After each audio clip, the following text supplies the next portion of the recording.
Com, he visited the island with his half-brother who had tuberculosis in the hopes that the warm weather would help him recover. But not long after they arrived, George Washington contracted smallpox. And here's a fact that most people, probably even you, didn't know. According to the United Nations 2021 mid-year population count, over 33 million of the Caribbean's 44 million people live on just two islands, Cuba and the island that's home to the Dominican Republic and Haiti. See you next time on Bet You Didn't Know. Compliments of Sigismund Consultants, Inc.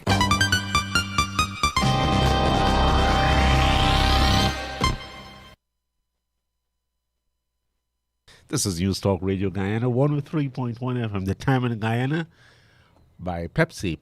Drink Pepsi. For max taste, no sugar, Pepsi Black Time, 18 hours or 6 p.m.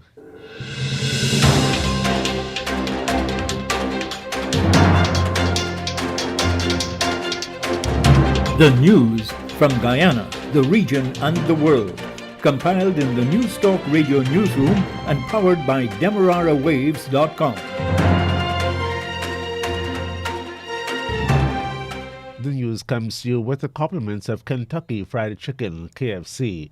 With the news at this time, I'm Dennis Chabrol. Good evening. First, the highlights. Former Finance Minister Winston Jordan has been ordered to return to police investigators tomorrow. A Latin American political scientist is recommending that Guyana abides by strict rules in its relations with China. In the region, Antigua and Barbuda has inked a deal with a law firm to take action against those responsible for climate change. And in neighboring Suriname, fuel prices may go up as a shortage looms. Internationally, we go to the BBC after the regional and the local news. But first, a word from our sponsor. KFC delivery is now available from the Amazonia location. For shore-based Little Diamond residents, call 632-0533, 632-0533, 6080162, 6080162, or 503-3591, 503-3591. That's KFC's delivery service from the Amazonia location. KFC. It's finger-licking good. And now the news in detail. Former Finance Minister Winston Jordan, who is today questioned by police in connection with alleged misconduct in public office.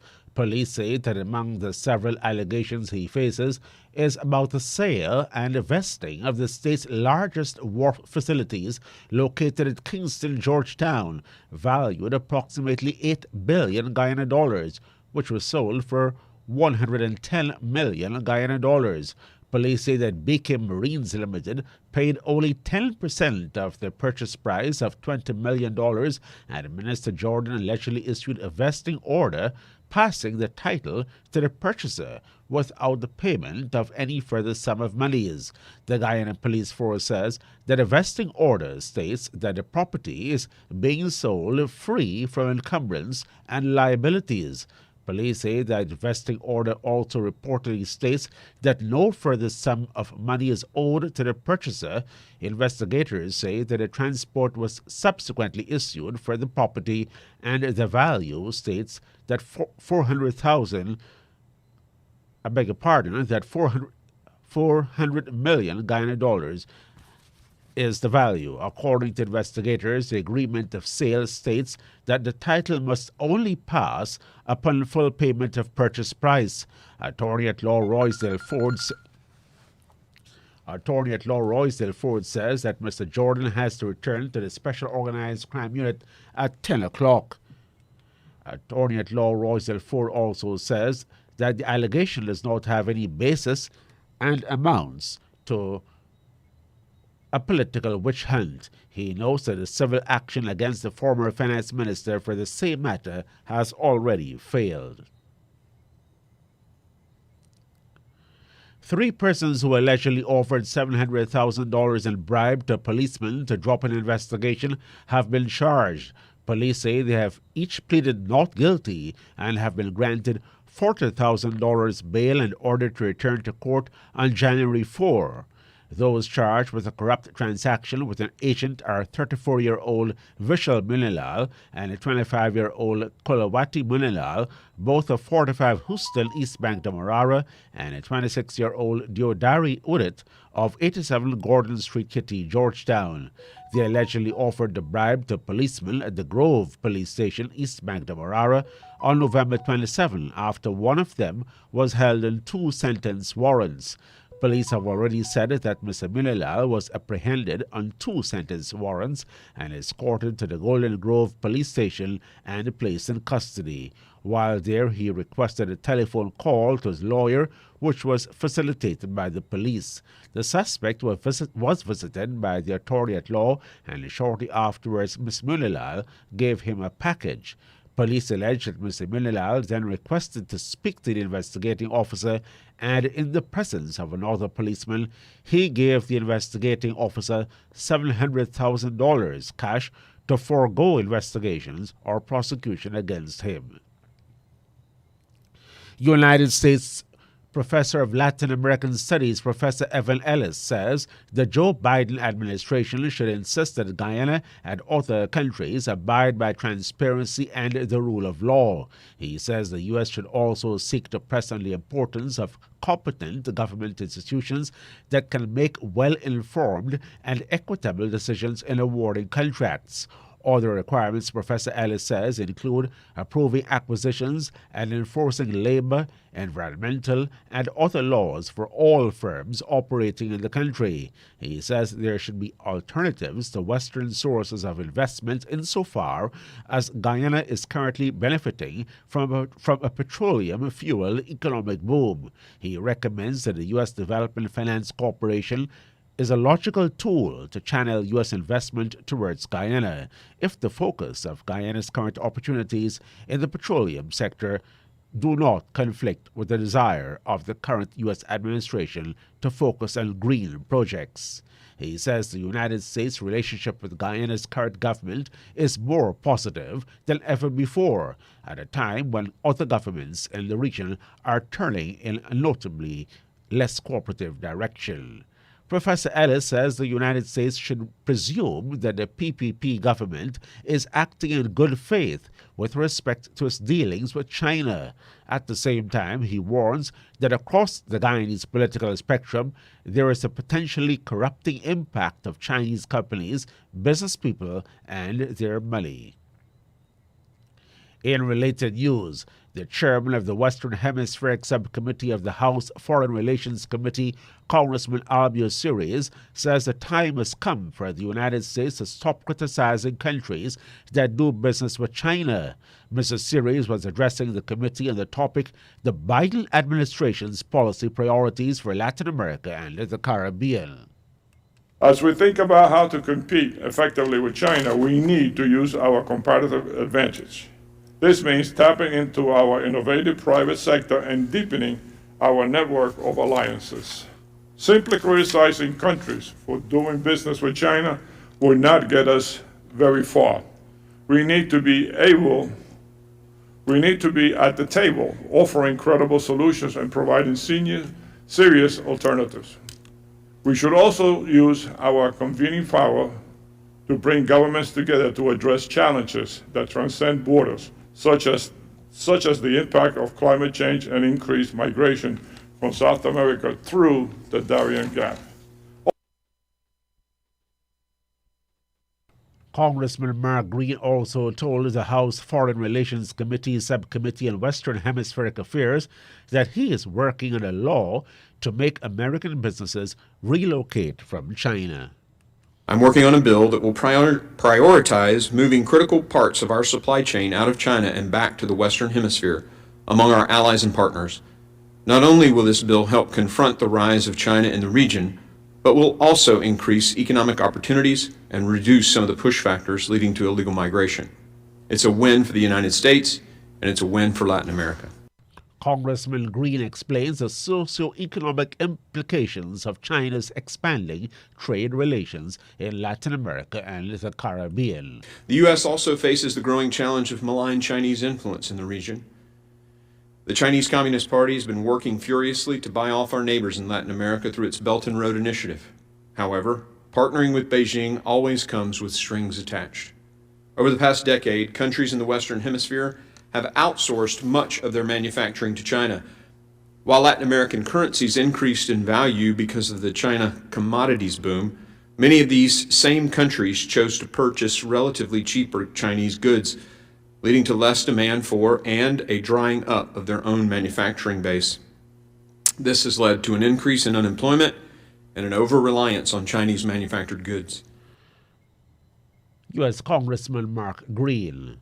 Health Minister Dr. Frank Anthony says that more Guyanese are taking booster COVID-19 vaccines. He says so far, almost 2,000 persons have taken a booster shot.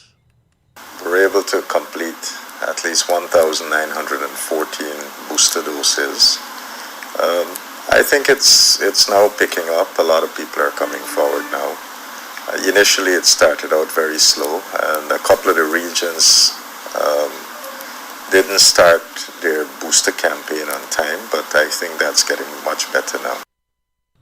The health minister outlines the combination of vaccines that are being given to boost the resistance of persons against the coronavirus. If you got 2 doses of the AstraZeneca, then we're saying after about 6 months, you can come back and get a booster dose. That booster would be done with 1 dose of Pfizer, which is Pfizer is an mRNA vaccine. So that's what we're recommending as your booster. If you had 2 doses of the Sinopharm, then we are recommending that you get a 3rd dose of the Sinopharm. Again, that happens 6 months after your 2nd shot. If you had a J&J alone, which is a single dose vaccine, then after 2 months, you come back and you get a booster. If you had the Sputnik V, after 6 months, you come back and you will get a J&J booster. If you had the 2 doses of Pfizer, you come back, we give you another dose of Pfizer, and that's after 6 months. The health minister says persons 50 years and older and 18 years and older with comorbidities or a frontline worker are all eligible for booster vaccines. 2 teenagers have been arrested and charged with break and enter and larceny of a cell phone store at Curriverton, Berbice. Police say that a 15-year-old male and a 17-year-old male were not required to plead to the indictable charges. Magistrate Mr. Rabindranath Singh remanded them to the Juvenile Holding Center until January 6. Police say the teenagers broke and entered stole a number of items from a cellular phone store between September 25 and 27. They were arrested on November 20 and charged on December 1. A 20-year-old man of Vigilance South, East Coast Tamarara, has been charged with discharging a loaded firearm with intent on 3 men. Police say junior gatherers committed the offense on Edesi Edgel, Kobina Watson, and Jason Archibald on October 31. Mr. Gatherers pleaded not guilty on each count and was granted $450,000 bail. Magistrate Fabio Azor ordered him to report to the officer in charge of the Vigilance Police Station every Monday and Tuesday. He has to return to court on March 17. Surinamese may soon experience a shortage of fuel because the company Sol has stopped supplies because of a hefty debt owed by the government. Sol says the Suriname government owes it $4 million in subsidy on fuel for the state. The company has given the Minister of Economic Affairs, Saxia Walden, an ultimatum until Sunday, the 5th of December, to adjust the pump prices. Sol says it is suffering enormous financial damage because the government has been keeping fuel prices below cost for months, but is not repaying the ever-increasing subsidy debt. Sol has for several years guaranteed fuel deliveries to the Surinamese market for years. Former Police Commissioner of Trinidad and Tobago Gary Griffith says he's holding text messages which, if revealed, can cause a snap election before year-end. Griffith did so while in Citizens Union leader Philip Alexander's Gloves Off show. Well, let me tell you something, gentlemen. If Kid Rowley feels that little boy attitude of sending private text messages between a commissioner and a prime minister, he sees it fit to go public. If I start to reveal text messages, there might very well be a snap election before the end of this year. The Trinidad Guardian also reports that some messages between both were revealed in a September 25, 2020 letter from then Police Service Commission Chairman Bliss C. Prasad when she wrote Griffith on the PM's loss of confidence in him. C. Prasad's letter detailed issues concerning Griffith's reaction and response to various matters, including the text messages between him and Rowley, which she detailed. Antigua and Barbuda have entered into a partnership with international law firm DLA Piper. Antigua Newsroom reports that through the partnership, the firm will provide legal support to the nation free of cost. The focus of the cooperation is in assisting Antigua and Barbuda in overcoming some of the challenges posed by climate change, including its impact on local wildlife, environment, and communities. And now we go to the BBC World Service for the latest international news. I'm Stuart McIntosh with the BBC News. Hello. The German government has announced that COVID vaccinations could become compulsory next year. Chancellor Angela Merkel said she was in favour of the measure, which MPs will vote on in February. Damien McGuinness is our correspondent in Berlin.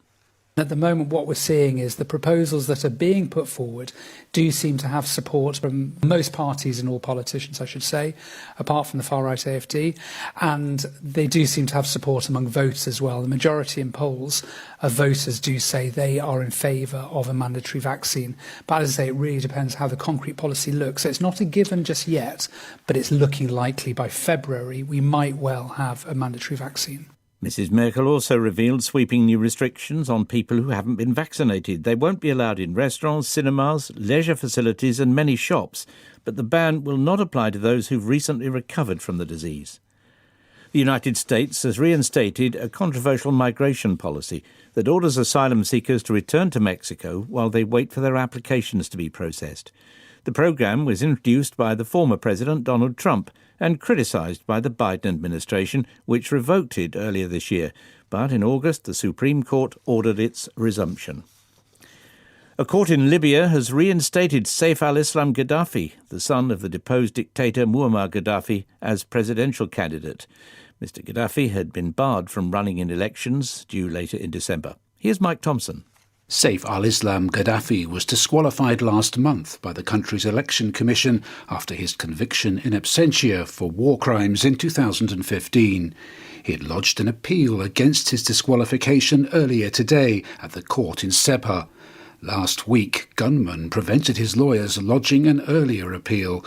Such incidents highlight the precarious situation in Libya, with daily rows over who's eligible to stand for president, threatening to turn elections meant to unite this divided country into yet more cause for disunity and violence. The UN says Botswana has taken a significant step towards eliminating mother-to-child transmission of HIV. It described the progress as a huge accomplishment for a country that was one of the world's most severe HIV epidemics. Here's our Africa editor, Will Ross. When you look at some of the figures, it's extraordinary that about 20 years ago, 40% of mothers who had HIV were passing on the virus to their children, either through breast milk or actually during childbirth itself, and that figure's now down to less than 2%. That was our Africa regional editor, Will Ross, reporting.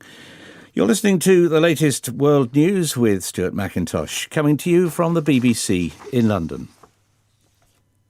Belarus has promised to retaliate against a new wave of sanctions imposed by the United States, Canada, Britain and the European Union. The Foreign Ministry in Minsk called the measures absurd. They target Belarusian officials and organisations, blaming them for human rights abuses. The Polish Parliament has thrown out a citizens' bill that sought a total ban on abortion and life prison sentences for women who have one. An overwhelming majority of MPs voted to reject the bill. Adam Easton reports. Following a stormy parliamentary session, the citizens' bill was rejected by all of the country's main political parties. Some opposition MPs said it was scandalous that the bill had even received a first reading. A spokeswoman for the governing Law and Justice Party, which backed tightening the country's abortion law in 2020, triggering mass street protests, said that imprisoning women for terminating their pregnancies was unacceptable and would be a gift to pro-abortion groups. The authorities in Brazil's biggest city, Sao Paulo, have cancelled New Year festivities because of concerns about the highly contagious Omicron variant. In the past few days, at least 15 other state capitals have announced that they're calling off the end-of-the-year celebrations, which mark the beginning of the summer season in Brazil. Angela Merkel has attended a military ceremony in her honour as she prepares to step down as German Chancellor after 16 years in office. At the event called the Big Farewell, soldiers in full regalia performed a choreographed routine with flaming torches as a marching brass band played traditional military music.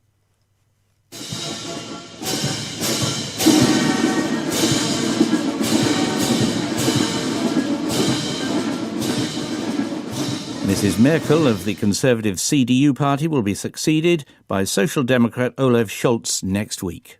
BBC News. That's the news to the moment.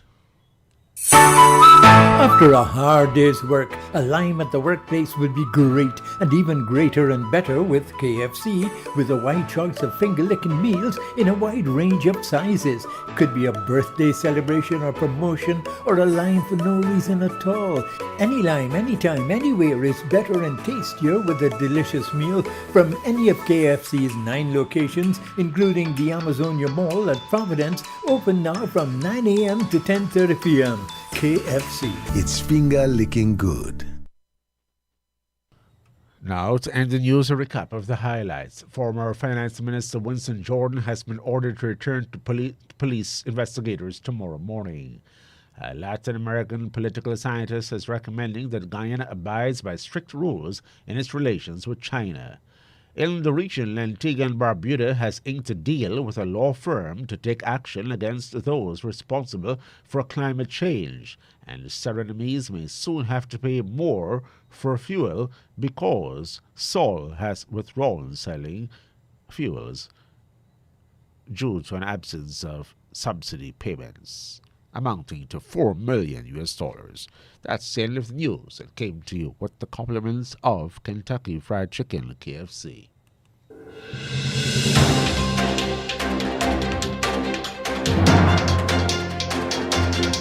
This has been the news, compiled in the News Talk Radio Newsroom. For ongoing updates, visit demerarawaves.com, and you can check facebook.com/demwaves and twitter.com/demwaves.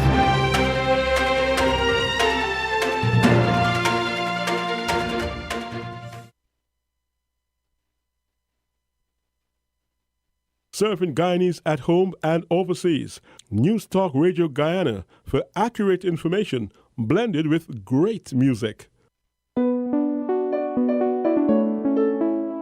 I am Jessica Dawg, getting together with you on Our Time Together on News Talk Radio Guyana 103.1 FM. I'm Jessica Dawg, and this is News Talk Radio Guyana 103.1 FM. Accurate information